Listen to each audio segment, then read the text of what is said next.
अस्सलामु अलैकुम नाजरीन। इंटेलिजेंस ऑफिसर शांति कुमार की मुस्कुराहट ऐसी थी जैसे बिल्ली चूहे को अपने जाल में आते देखकर खुश होती है। अब मैं ये दुआ मांग रहा था कि वहाँ कोई दूसरा आदमी ना हो, लेकिन कमरा खाली था। बेड पर शांति कुमार का ब्रीफ केस खुला पड़ा था। उसने जल्दी से ब्रीफ केस बंद कर दिया और मुझे कुर्सी पर बैठने का इशारा करते हुए बोला, बड़ी कृपा की कैप्टन मेहता जो आ गया। वैसे मुझे अब आशा नहीं थी कि आप आएंगे, मैं बस जाने ही वाला था। वो रिसीवर उठाकर सर्विस वालों को चाय के लिए कहने ही लगा था कि मैंने उसका हाथ पकड़ लिया। प्लीज़ मिस्टर कुमार, मैं 3 प्याले कॉफ़ी पी के आ रहा हूँ। इस वक्त चाय या कॉफ़ी को बिल्कुल जी नहीं चाह रहा, बस आपसे सिर्फ बातें करने आया हूँ। शांति कुमार ने रिसीवर नीचे रख दिया। मैं उसके बेड के सामने सोफे पर बैठा मौसम की बातें करने लगा। उसने कोट उतार कर बेड पर डाला और मेरे बिल्कुल सामने वाले सोफे पर बैठ गया।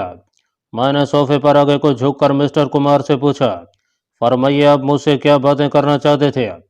मैं इसलिए भी मेहमानों के जाते ही आ गया कि हो सकता है कि किसी अहम दफ्तरी मामले पर कोई बात करनी हो। शांति कुमार बड़ी तेज नजरों से मुझे देख रहा था। उसके चेहरे पर हल्की हल्की मुस्कुराहट थी। वो भी मेरी तरफ झुक गया। मुझे उसकी आंखों की चमक में इंतहाई खतरनाक अज़ाइम की झलक नजर आ रही थी।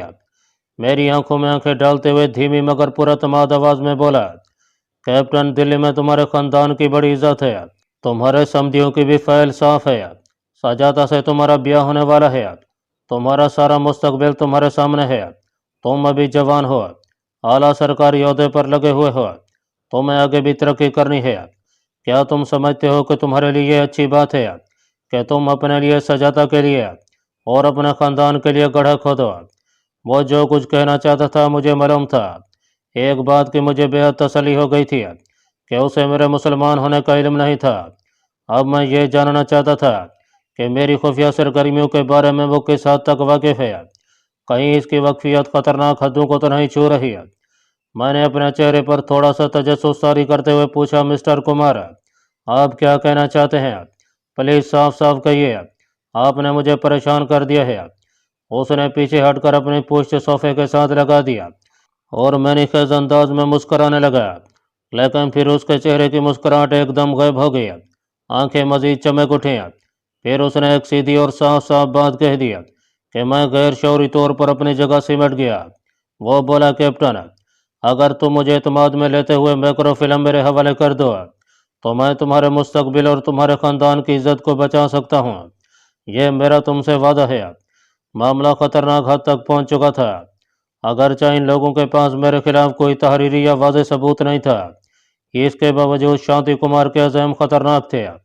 मेरे बास को भी मुझ पर शक था। उसने बाकायदा मेरे पीछे सीआईडी के आदमी लगा रखे थे, मगर वो एक खास हद से आगे नहीं बढ़ा था और बढ़ भी नहीं सकता था, क्योंकि उसके पास मुझे हथकड़ी लगाने के लिए कोई सबूत नहीं था। मैं उसके किसी भी ऐसे इक़दाम को हाई कोर्ट में चैलेंज करके उसके लिए मुसीबत पैदा कर सकता था।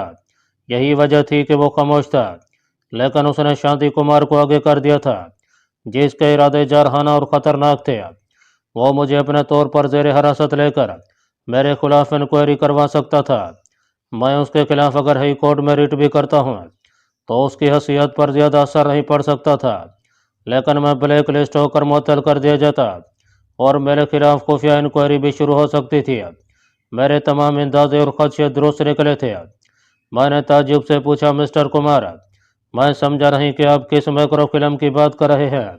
शांति कुमार सोफे से उठकर कलीन पर टहलने लगा, फिर टेबल लैंप के पास जाकर रुक गया, मेरी तरफ गहरी निगाह डाली और बोला, कैप्टन मेहता, हमारे पास इस सिलसिले में पूरे सबूत मौजूद हैं कि तुम्हारा ताल्लुक पाकिस्तान के ऐसे लोगों के साथ है जो खतरनाक एजेंट हैं।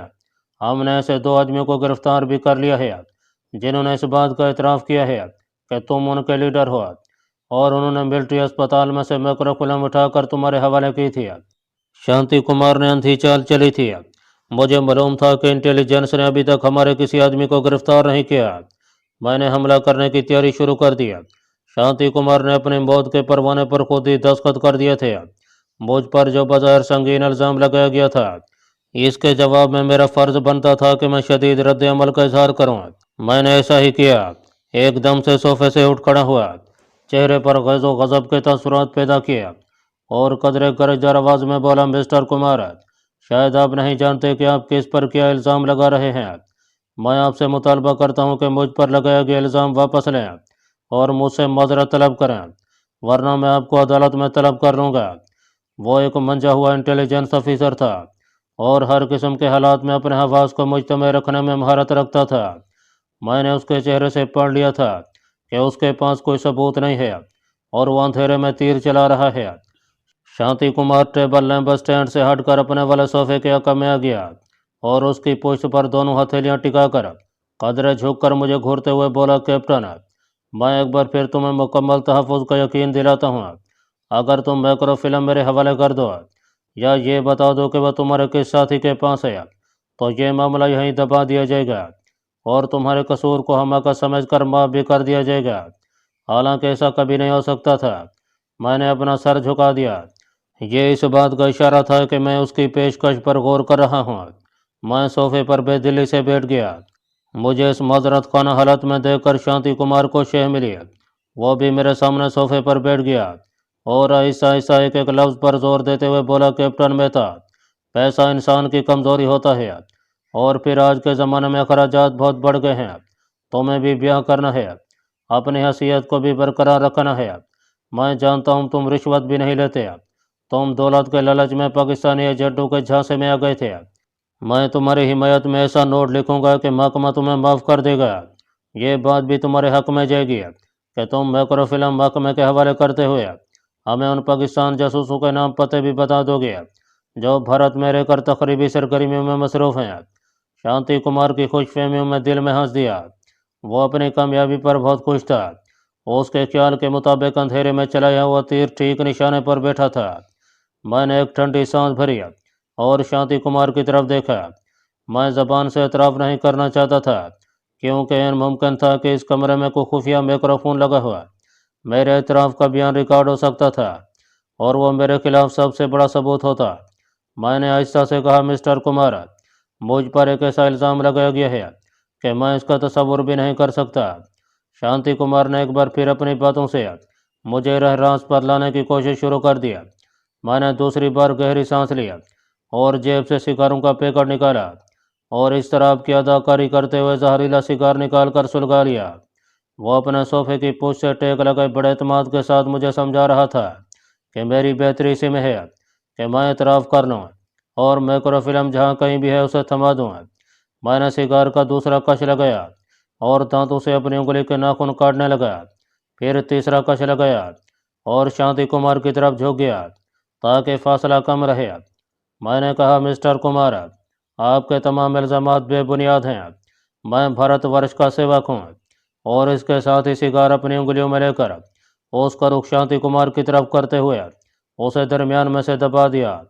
سگار میں سے زہریلی پھوار ضرور نکلی مگر وہ شانتی کمار کے چہرے تک پہنچنے کی بجائے اس کی واسکٹ پر جا پڑی۔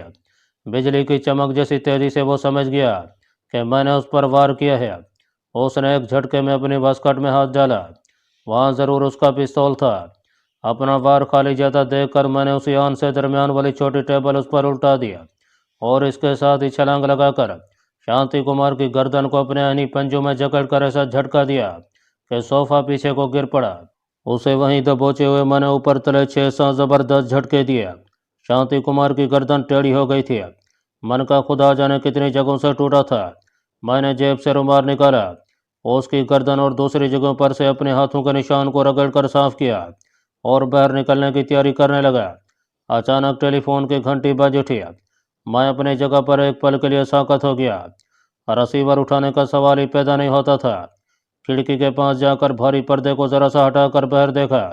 پیچھے ہی ہوٹل کا لان تھا جس کے آخر میں گاڑیوں کی قطاریں کھڑی تھیں۔ اس امر کو میں نظر انداز نہیں کر سکتا تھا کہ اس سیکرٹ آفیسر کے 2 ایک خفیہ محافظ ضرور باہر کھڑے ہوں گے۔ وہ اس کھڑکی کی طرف بھی دیکھ سکتے تھے۔ میں نے پردے کو چھوڑ دیا۔ ٹیلی فون کی گھنٹی تھوڑی دیر بجنے کے بعد بند ہو گئی تھی کہ جیب سے رومال نکال کر میں نے دروازے کے گول ہینڈل کو آہستہ سے ایک طرف گھمایا اور دروازہ کھول کر کاریڈور میں آ گیا۔ پوش کی سمتی سے وہاں اس وقت کوئی نہیں تھا۔ کچھ ہی دیر بعد میں ہوٹل کے باہر کھڑا تھا۔ مجھے راستے میں کسی نے روکا نہیں تھا۔ میرے بنگلے پر خاموشی تھی۔ میں دوڑ کر اپنے بیڈ روم والی کھڑکی کے پاس آیا اور دوسرے لمحے میں بیڈ روم میں تھا۔ کھڑکی کو بند کر کے چٹکنے لگے اور کپڑے تبدیل کرنے لگا۔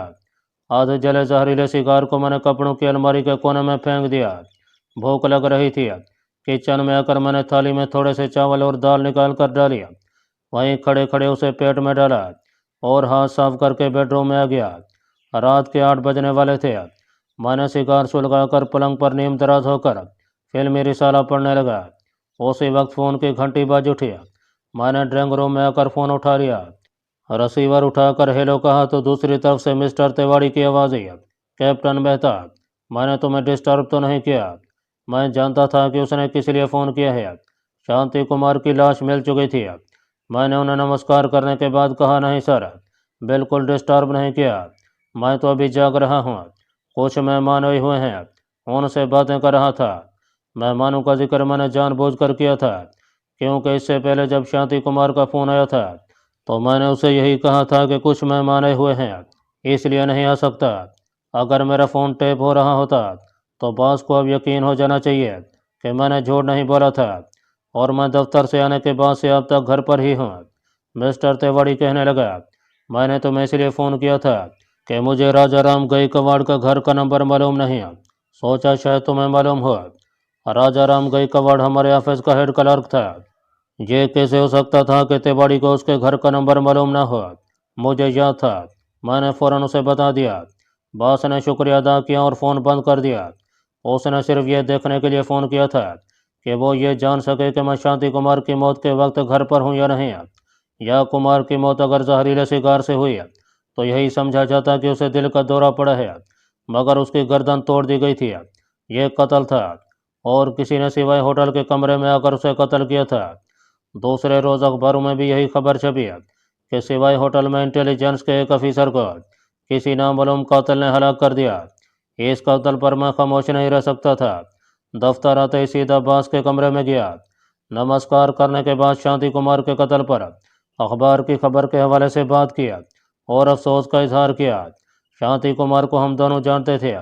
باس کا چہرہ پتھر کی طرح سخت تھا۔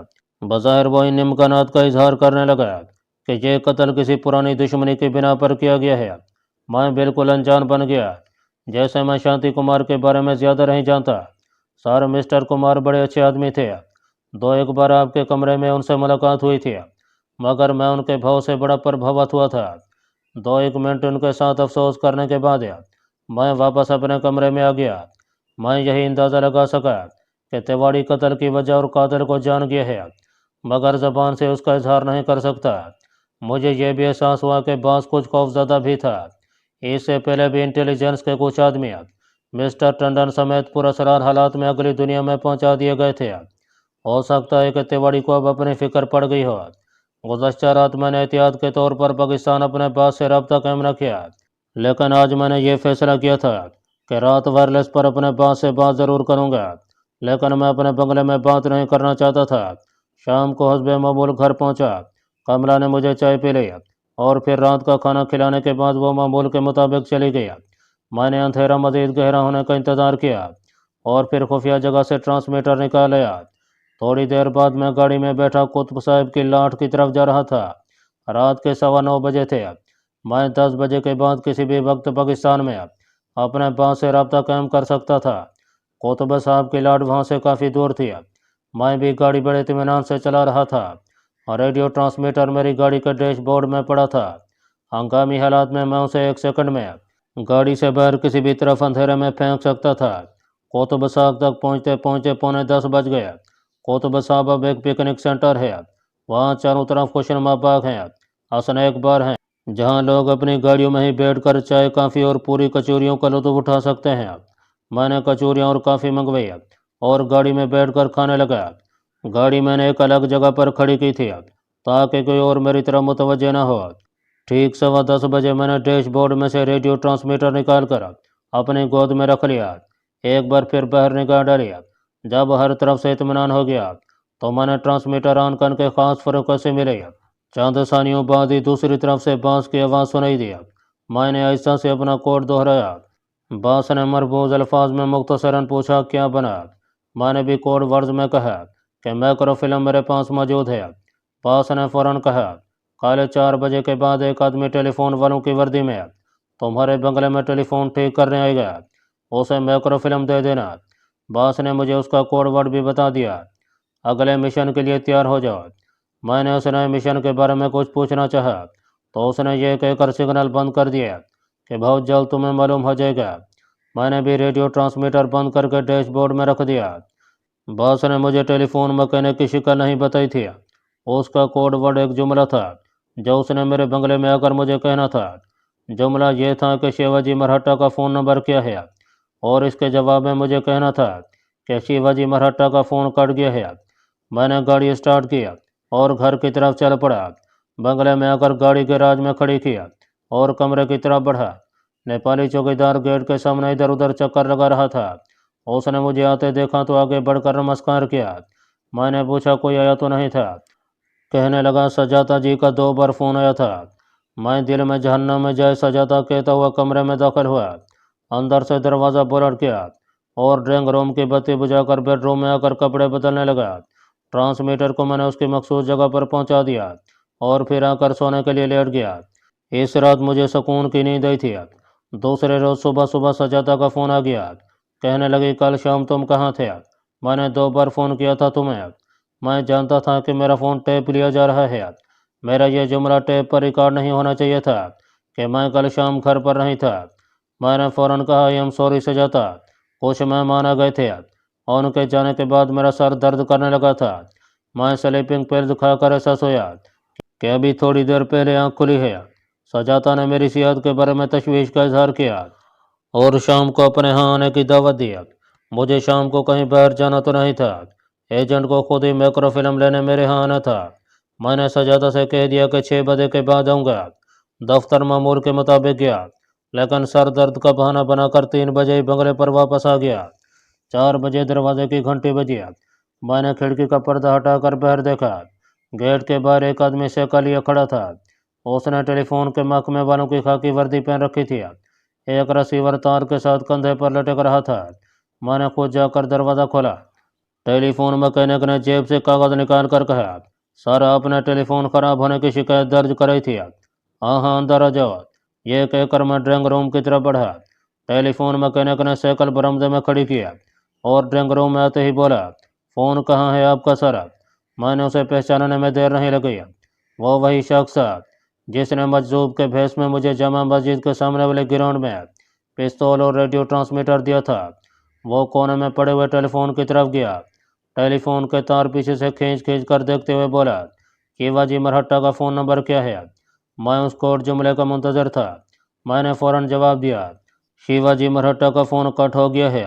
इस पर टेलीफोन मैकेनिक ने ऐसा से कहा तुम्हारे मकान के बाहर एक मशकूक आदमी को मैंने चलते फिरते देखा है, उससे होशियार रहना। मैक्रो फिल्म कहाँ है? मैंने जल्दी से जाकर दूध वाला प्याला उठाया और मैक्रो फिल्म लाकर उसके हवाले कर दिया। जिस आदमी को तुमने बाहर देखा है उसका हुलिया क्या है? मैंने दरियाफ्त किया। हुलिया बदलते रहते हैं। इस वक्त वो जोगी के भेष में है। उसने मैक्रो फिल्म उस रिसीवर के माउथ पीस के अंदर छुपा लिया जो उसने तार के जरिए अपने कंधे पर लटकाया हुआ था और तेजी से बाहर निकल गया। अगला सारा दिन फिल्म के बारे में सोचते गुजरा। अल्लाह जाने वो पाकिस्तान पहुंची भी थी या नहीं। रात को बेकरार होकर मैंने ट्रांसमीटर निकाला और चौकीदार को कहा कि मैं सजाता के यहाँ जा रहा हूँ। उसे बताना ज़रूरी नहीं था, लेकिन मैं अपना एक गवाह छोड़ना चाहता था। लेकिन सजाता के घर जाने की बजाय गांधी पार्क में आ गया। एक अंधेरे कोने में मैंने गाड़ी खड़ी किया और ट्रांसमीटर निकालकर बास से रब्ता कायम करने लगा।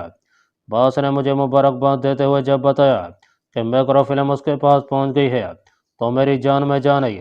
यह मैक्रो फिल्म कैसे और किसके जरिए पाकिस्तान पहुंची थी इसके बारे में मुझे मालूम करने की ज़रूरत भी नहीं थी। बास ने मुझे कुछ ज़्यादा देर सोचने का मौका नहीं दिया। वो कह रहा था नए मिशन के लिए तैयार हो जाओ। इतवार के दिन सुबह 9 बजे तुम्हें नेहरू गार्डन के अगबी दरवाजे के पास है। नीम के पेड़ तले एक साधु मीना का पिंजरे लिए अपने सामने किस्मत के लिफाफे फैलाए लोगों को फाल बनाते मिलेगा। वो अपना आदमी होगा। तुम मुझसे पूछोगे कि आज घास क्यों नहीं पकाई?